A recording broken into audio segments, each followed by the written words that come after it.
নমস্কার। হার্টের সাপোর্টের জন্য আমরা প্রায়শই তিনটে নাম শুনি, তাই না? অর্জুন, অ্যালিয়াম স্যাটাইভাম আর ক্রিটিকাস।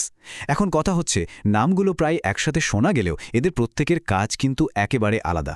তো চলুন আজকে একদম সহজ করে বুঝে নেওয়া যাক কার কি কাজ আর পার্থক্যটাই বা কোথায়।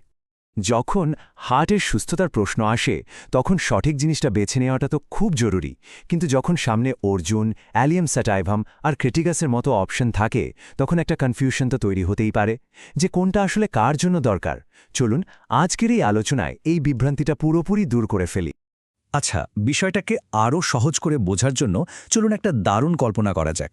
ভাবুন তো, এই তিনটে প্রতিকার আসলে তিনজন স্পেশালিস্ট ডাক্তার, আর প্রত্যেকেরই কিন্তু নিজস্ব একটা স্পেশালিটি আছে, মানে তারা হার্টের আলাদা আলাদা সমস্যার দিকে নজর রাখে।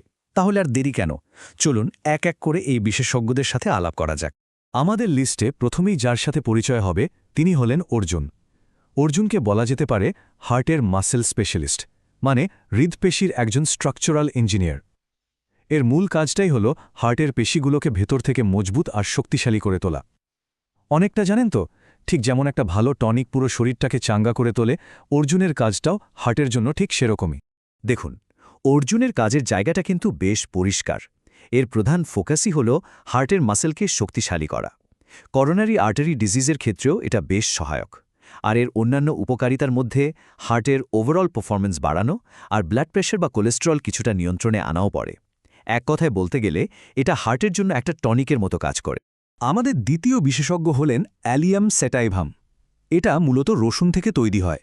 একে আমরা বলতে পারি ব্লাড কোয়ালিটি স্পেশালিস্ট, মানে এর কাজটা কিন্তু সরাসরি হার্টের পেশি নিয়ে নয়, বরং হার্টের মধ্যে দিয়ে যে রক্তটা বইছে সেই রক্তের কোয়ালিটি বা গুণমান ঠিক রাখা।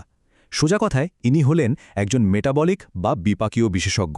অ্যালিয়াম স্যাটাইভামের কাজের পরিধিটা খুব নির্দিষ্ট। এর মূল টার্গেট হল রক্তে জমে থাকা বাড়তি ফ্যাট বা কোলেস্টেরল কমানো আর হাই ব্লাড প্রেশারকে কন্ট্রোলে আনা। এর আরও একটা দারুণ গুণ আছে, এটা হালকা করে রক্তকে পাতলা করতে সাহায্য করে, যার ফলে ব্লাড সার্কুলেশন ভালো হয়। বুঝতেই পারছেন, এর পুরো কাজটাই হল শরীরের মেটাবলিক লেভেল। আর আমাদের তৃতীয় এবং শেষ বিশেষজ্ঞ হলেন ক্রিটিকাস। একে বলা যেতে পারে হার্টের ফাংশনাল এক্সপার্ট, মানে কার্যকারিতা বিশেষজ্ঞ। বিষয়টা একটু বুঝিয়ে বলি। ধরুন অর্জুন হার্টের পেশিটাকে শক্তিশালী করে দিল, কিন্তু সেই শক্তিশালী পেশিটা ঠিকঠাক কাজ করছে কিনা, হার্টের পাম্পিং অ্যাকশনটা ঠিক আছে কিনা, সেটা নিশ্চিত করার দায়িত্ব হল ক্রিটিকাসের। ক্রিটিকাসের আসল কামালটা দেখা যায় হার্ট ফেলিওর বা দুর্বল হার্টবিটের ক্ষেত্রে। যখন হার্ট ঠিকমতো রক্ত পাম্প করতে পারে না বা একটু হাঁটা চলা করলেই শ্বাসকষ্ট হয়, ঠিক সেই সময়ে ক্রিটিকাস হার্টের সংকোচন করার ক্ষমতা বাড়িয়ে একটা কার্যকরী সাপোর্ট দেয়, মানে হার্টের ফাংশনটাকে ঠিক করে দেয়।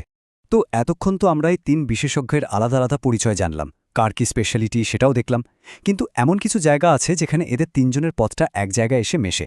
চলুন এবার দেখে নেওয়া যাক এদের মধ্যে মিলগুলো ঠিক কোথায়। এদের মধ্যে সবচেয়ে বড় মিল হল এই তিনটি কিন্তু হোমিওপ্যাথিক মাদার টিনজার, মানে গাছের মূল নির্যাস থেকে তৈরি। আর সবগুলোই প্রধানত হার্ট আর ব্লাড সার্কুলেশন সংক্রান্ত সমস্যায় একটা সাপোর্টিভ থেরাপি হিসাবে ব্যবহার করা হয়। অনেক সময় প্রয়োজনের ওপর ভিত্তি করে এদেরকে একসাথে মিশিয়েও ব্যবহার করতে দেখা যায়, আর এগুলোকে সাধারণত দীর্ঘমেয়াদী সহায়ক চিকিৎসা হিসাবেই ধরা হয়। বেশ, মিলগুলো তো জানা গেল, কিন্তু সবচেয়ে জরুরি বিষয়টা হলো এদের মধ্যেকার পার্থক্যটা বোঝা, তাই না? কারণ কোন ক্ষেত্রে কোনটা দরকার সেটা তো পার্থক্যের উপরেই নির্ভর করবে। আসুন এবার একটা পাশাপাশি তুলনার মাধ্যমে বিষয়টাকে একেবারে জলের মতো পরিষ্কার করে ফেলি। আচ্ছা, ডিটেল টেবিলে যাওয়ার আগে সবচেয়ে বড় দুটো পার্থক্য এখানে এক ঝলকে দেখে নেই।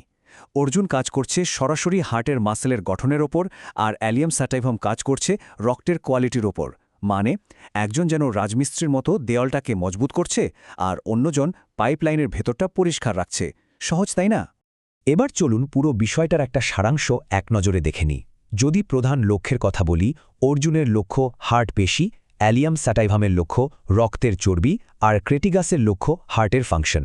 কোলেস্টেরলের ওপর সবচেয়ে বেশি প্রভাব কিন্তু অ্যালিয়াম স্যাটাইভামের। আবার দেখুন, হার্ট ফেলিওরের ক্ষেত্রে প্রধান ভূমিকাটা ক্রিটিকাসের, যদিও অর্জুন এখানে সাপোর্টিভ, আর বুক ধরপড় করার সমস্যা কমানোর ক্ষেত্রে ক্রিটিকাসের প্রভাবই সবচেয়ে বেশি। সবশেষে এদের ভূমিকা দাঁড়ালো যথাক্রমে টনিক, মেটাবলিক এবং ফাংশনাল সাপোর্ট। আশা করি এখন পুরো ছবিটা পরিষ্কার। আমরা প্রায় আলোচনার শেষের দিকে চলে এসেছি, কিন্তু এখন আমি যে বিষয়টা নিয়ে কথা বলবো সেটা সম্ভবত আজকের আলোচনার সবচেয়ে গুরুত্বপূর্ণ অংশ। এই প্রতিকারগুলো ব্যবহারের আগে কিছু সতর্কতা মেনে চলাটা ভীষণ জরুরি, তাই এই অংশটা খুব মন দিয়ে শোনা দরকার। দেখুন, যে কোনো সাপোর্টিভ থেরাপি ব্যবহারের আগে তার নিয়মকানুন আর ঝুঁকি সম্পর্কে পরিষ্কার ধারণা থাকাটা কিন্তু অপরিহার্য। আর বিষয়টা যখন হার্টের মতো একটা গুরুত্বপূর্ণ অঙ্গকে নিয়ে, তখন তো কোনো রকম অবহেলা বা ভুল করার সুযোগই নেই। এখানে 3টি নিয়ম আছে যা মানতেই হবে। প্রথমটা হলো, হার্টের জন্য যদি কোনো অ্যালোপ্যাথিক চিকিৎসা চলে, সেটাকে হঠাৎ বন্ধ করে শুধু এগুলোর ওপর ভরসা করাটা মারাত্মক বিপজ্জনক হতে পারে। দ্বিতীয়ত, যারা রক্ত পাতলা করার জন্য কোনো ওষুধ যেমন অ্যাসপিরিন খান, তাদের ক্ষেত্রে অ্যালিয়াম স্যাটাইভাম ব্যবহারের আগে ডাক্তারকে জানানোটা মাস্ট। আর তৃতীয় এবং সবচেয়ে জরুরি নিয়মটা হলো, কখনোই নিজে থেকে ডোজ ঠিক করবেন না। সবসময় একজন অভিজ্ঞ চিকিৎসকের পরামর্শ নিয়েই চলবেন। তাহলে সব আলোচনা শেষে এই একটাই বড় প্রশ্ন এসে দাঁড়ায়, সাপোর্টিভ থেরাপি কি কখনো মূল চিকিৎসার বিকল্প হতে পারে?